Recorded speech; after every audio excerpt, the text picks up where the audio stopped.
Hi believers, welcome to via weekly bytes. मेरा नाम शुभम है और इस वीकली बाइट में हम डिस्कस करेंगे कि कैसा रहा मार्केट का लास्ट वीक का एक्शन और अपकमिंग वीक में क्या एक्सपेक्टेशंस होनी चाहिए।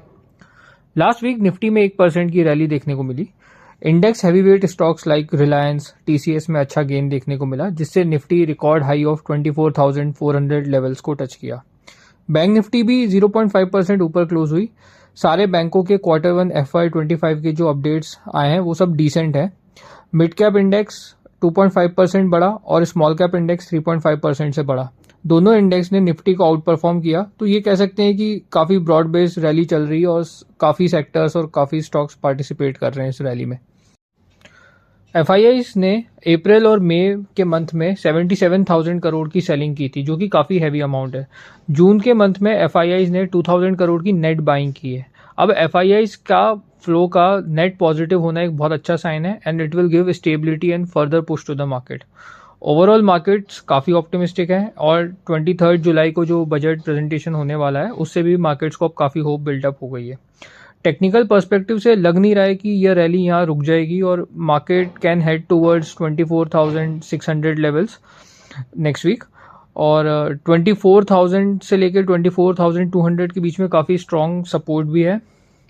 पर यह ध्यान में रखना ज़रूरी है कि फंडामेंटली वैल्यूएशंस बहुत हाई हो चुके हैं और इन्वेस्टर्स को कॉशियस रहने की भी ज़रूरत है। बहुत सारे स्टॉक्स ऐसे हैं जिनके रिजल्ट अच्छे नहीं आए थे या एवरेज थे, वो भी ऊपर चले गए हैं और Q1 FY25 में अगर रिजल्ट अच्छा नहीं आता एक्सपेक्टेशन के बराबर तो करेक्शन भी आ सकता है। सो कंसिस्टेंटली प्रॉफिट बुक करना एक अच्छी स्ट्रैटेजी है और जब अच्छे स्टॉक्स अच्छे सेक्टर में, टेलविंड वाले सेक्टर में लाइक रेलवेज और we keep mentioning power generation, capital goods etcetera में जो अच्छे स्टॉक्स नीचे मिलते हैं करेक्शन के टाइम पे, तभी उनमें एंटर करना चाहिए। लेट्स डिस्कस 3 इंपॉर्टेंट सेक्टर्स जहाँ पे काफ़ी एक्शन देखने को मिल रहा है। First one is railway sector. Recently railway minister Ashwini Vaishnaw ने 12,500 न्यू कोचेस के प्रोक्योरमेंट का अनाउंसमेंट किया है। गवर्नमेंट का रेलवे सेक्टर पे कंटिन्यूस फोकस है under national rail plan. Coaches, wagons, high speed rail corridor वाले सेगमेंट में स्ट्रॉन्ग ऑर्डर फ्लो है, इसलिए रेलवे रिलेटेड स्टॉक्स में स्ट्रॉन्ग अपमूव देखने को मिल रहा है। हमने लास्ट वीक इरकॉन और BEML पे रिकमेंडेशन भी दी थी और लास्ट फ्राइडे हमने इस पर प्रॉफिट बुक भी करवाया।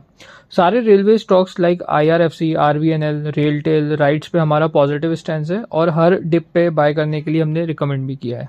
Second one is real estate sector. Recent report Knight Frank ने जो निकाली है उसमें उन्होंने बताया है कि हाउसिंग सेल्स टॉप 30 सिटीज़ में 11% से बढ़ी है। रिपोर्ट में एक और इंटरेस्टिंग ट्रेंड बताया है जो है shift in buyer preference towards premium property. 1 crore और 1 करोड़ से ऊपर के वैल्यू वाले घरों की जो सेल्स है वो 41% से बढ़ी है FY24 में। So investors should focus on realty stocks like DLF, Godrej properties and Oberoi realty. Third sector to focus is data center related industry. Rise in digitalization के कारण डेटा जनरेशन में काफ़ी एक्सपोनेंशियल ग्रोथ है और गवर्नमेंट के रेगुलेशन भी बोलते हैं कि इंडिया का डेटा का स्टोरेज इंडिया में ही होना चाहिए। तो ये सेक्टर में काफ़ी अच्छी ग्रोथ हो रही है। Industry itself is growing at 40% CAGR. Investors should focus on companies जो डेटा सेंटर्स के प्रोजेक्ट कमीशन करती हैं like techno electric and Anantraj, and they should keep adding on dips. अब बात करते हैं इंडिया इकोनॉमी से रिलेटेड डेटा की। High frequency indicators like GST collection, PMI index, coal production data सब में अच्छा अपडेट देखने को मिला है। ये quarter GST collection 5.5 lakh crore का आया है, which is 10% growth compare to the quarter last year. HSBC India manufacturing PMI index की रीडिंग जून में 58.3 है compare to 57.5 in the May month, which is also a good improvement. Coal production is up by 10.6% for this quarter compared to same quarter last year, which suggests energy demand is strong and economy is growing. So to conclude, pre-budget rally is going strong and stocks are up due to expectations of budget. सारे data indicator बता रहे हैं कि economy is in very good shape, valuations are high and sector rotation continuously हो रहा है. Hence investors should be cautious and should enter the good stocks at only lower levels and book profits regularly at the higher levels. That's all for today. Have a happy trading week ahead.